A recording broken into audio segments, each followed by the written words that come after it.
Bien, mantengámonos en el tiempo, hay que leer para poder ser breve y no emocionarnos demasiado.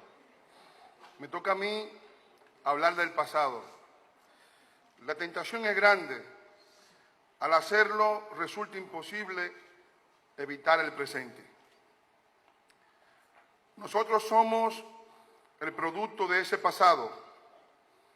Del pasado hemos recibido un territorio con una frontera intrainsular, un pueblo que padeció una ocupación extranjera que suprimió sus fronteras y su derecho a un gobierno propio. No podemos olvidarnos de ese pasado porque perderíamos el sentido inicial de nuestra vida como nación. Entre nosotros, la historia permanece como algo vivo, conectado con el presente. Compartimos el territorio insular con la nación de la cual nos independizamos. En vista de ello, la nación dominicana debió concebirse siempre como un equilibrio de las culturas, de las economías, de las poblaciones, de las sociedades. La ruptura de ese equilibrio echaría por tierra la independencia nacional. Se cumplen 170 años del Manifiesto Trinitario del 16 de enero de 1844. Se trata de un documento que recoge el pensamiento de los jóvenes que fundaron la Sociedad Patriótica La Trinitaria en 1838 con la finalidad de libertarnos del yugo haitiano. El juramento de la Trinitaria precede al manifiesto y en este se pone de relieve la intención de fundar el nuevo Estado con el nombre de República Dominicana. Juro y prometo por mi honor y mi conciencia en manos de nuestro presidente Juan Pablo Duarte, cooperar con mi persona, vida y bienes a la separación definitiva del gobierno haitiano y a implantar una república libre, soberana e independiente de toda dominación extranjera que se denominará República Dominicana. Así decía mi jefe.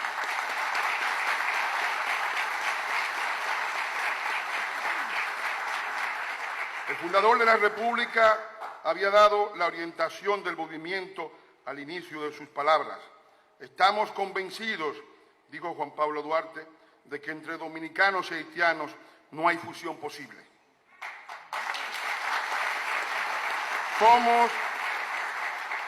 Somos y seremos dos pueblos diferentes. Nuestro destino es ser independientes, absolutamente independientes. El régimen implantado por Jean-Pierre Boyer con la ocupación de 1822 produjo el memorial de agravios recogido en el documento. El relato histórico nos dice, primero, que el régimen haitiano implantó una tiranía feroz que desconoció los derechos de los dominicanos. Se le ha impuesto un yugo más pesado y más degradante que el de una antigua metrópoli. Párrafo 5. Que sus decretos y disposiciones jurídicas obligaron a las familias a emigrar. El artículo 12 de la Constitución les prohibía la propiedad a las personas de raza blanca. Dice el manifiesto, menospreciando todos los principios del derecho público y de gente, redujo a muchas familias a la miseria y a la indigencia. Párrafo 10. 3. Iniciaron una vasta campaña de expropiación de la Iglesia, de las instituciones, de los actos más importantes para otorgarlo a su ejército. La ley de 1824 autorizó el latrocinio y el fraude, prohibiendo la enseñanza de la lengua española y su empleo en todos los actos públicos, circular de 1824 de Jean-Pierre Boyer, y privaron a los dominicanos de todos los derechos políticos. Todos aquellos que se han dedicado a idealizar la dominación haitiana deberían leer el testimonio de los supervivientes de aquel cautiverio babilónico. Al examinar menudamente el documento, pueden espigarse más de 80 agravios. La dominación de estos vecinos se tradujo en opresión, violencia, degradación, espionaje, discordia, delación, perfidia, calumnia, migración, destrucción, empobrecimiento, analfabetismo, atraso, usurpación, maltrato, humillación, odio, desolación, persecución, latrocinio, barbarie, servidumbre, vejaciones, mezquindades. Nos privaron del territorio, de la religión, de la lengua y de la libertad. Suprimieron nuestra independencia y nos obligaron a pagar la de ellos. Importaron para dividirnos los odios irreconciliables de su propia sociedad, su administración corrupta, oscurantista, destructora, abusadora y absurda. Nos trataron peor que a un pueblo conquistado por la fuerza. Esas son las conclusiones de este documento, que es el acta de la fundación de nuestra independencia nacional. No hay país del continente en que la enseñanza de la historia sea tan indispensable en la formación del ciudadano como el nuestro. Al nacer, el niño dominicano no tiene pasado. Nosotros le creamos un pasado mediante la enseñanza. Le entregamos la misión de todas las generaciones muertas que nos precedieron. Le mostramos el vasto cementerio de los que defendieron el Estado, el amor de la nación dominicana, la defensa de su territorio, de su bienestar y de su cultura. Ya es una verdad de perogrullo decir que los pueblos que ignoran su historia terminan fatalmente repitiéndola. Por haber desdeñado la hazaña de los hombres que llevaron a cabo la fundación del Estado dominicano, por haber considerado que nos hallamos ante un pasado irreversible, ignoramos la reaparición de los viejos fantasmas, las maniobras sigilosas del enemigo interior, las viejas pesadillas y los nuevos actores que aparecen con viejos ropajes para representar nuevamente el retorno de las pesadillas del pasado. Hoy no tienen los ejércitos del pasado. No es, desde luego, el factor militar la amenaza a nuestra existencia, sino el factor demográfico.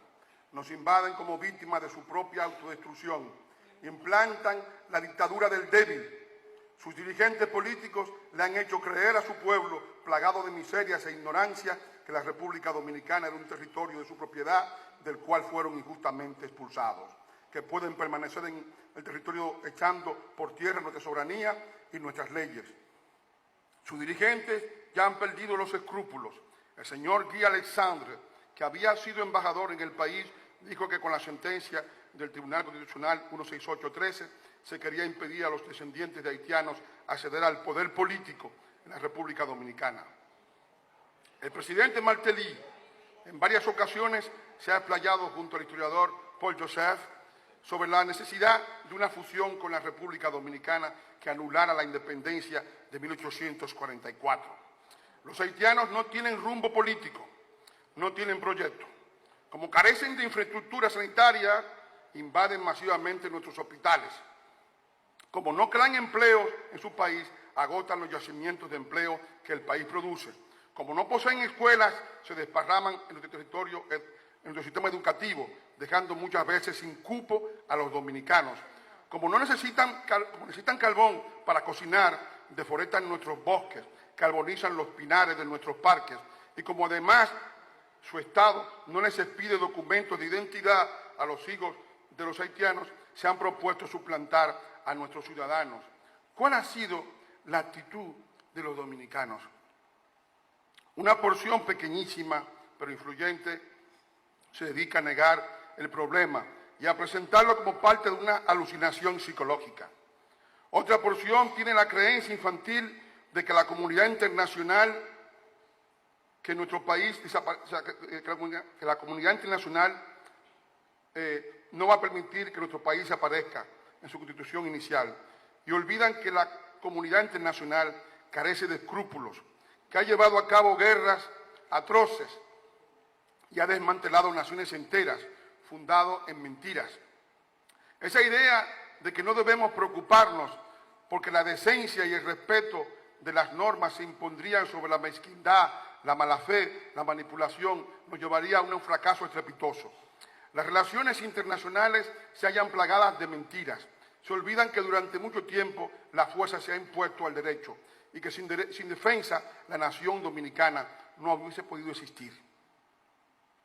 ¿Cuáles circunstancias del presente podrían anular los resultados históricos obtenidos en 1844, es decir, la independencia nacional?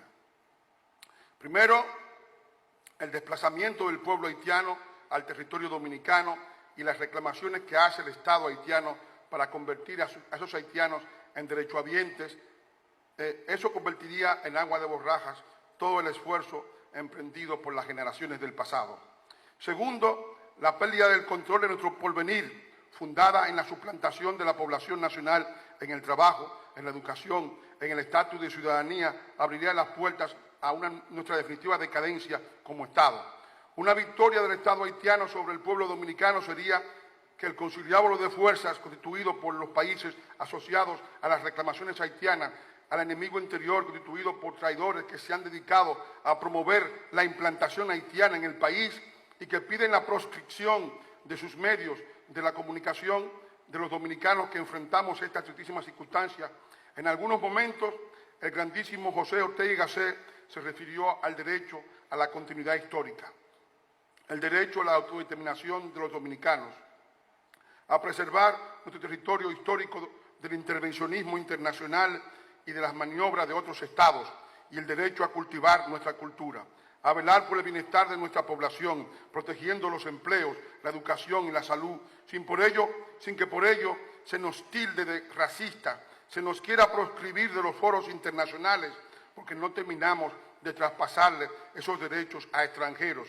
Según esto, los extranjeros, para el caso de los haitianos, tendrían el derecho especial fundado en su condición miserable. Una de las tesis fundamentales de nuestra diplomacia ha de ser que Haití no es un problema interno de la República Dominicana. No tenemos obligaciones extrajudiciales que nos obliguen a darle la nacionalidad dominicana a los haitianos. No nos corresponde a nosotros cumplir con las obligaciones del artículo 11 de la Constitución haitiana, que plantea clamorosamente que los descendientes de haitianos, sin importar dónde nazcan, hereden la nacionalidad haitiana. Con la promulgación del decreto 327, que pone en vigor el plan de regularización de extranjeros irregulares, retornamos a una época, a una época fenecida. Tendrá las terribles consecuencias de un efecto llamada. Al eliminar la exigencia de los documentos de identidad para esos extranjeros, artículo 12, fabrican un monstruo de incalculables repercusiones.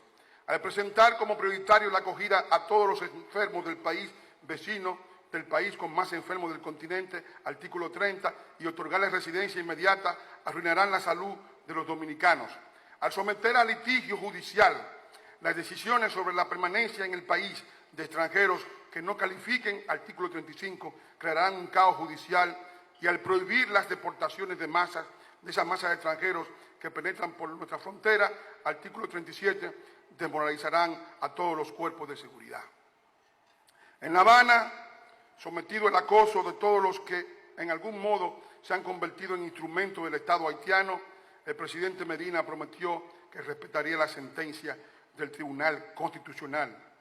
Proclamó en la reunión del CELAC la pesarosa carga de la inmigración que padecemos, que arruina todos nuestros progresos, y al mismo tiempo, triste es decirlo, reconoció que incumple con sus obligaciones al permitir que para proteger los supuestos derechos de los extranjeros haitianos se prive de esos mismos derechos a los nacionales.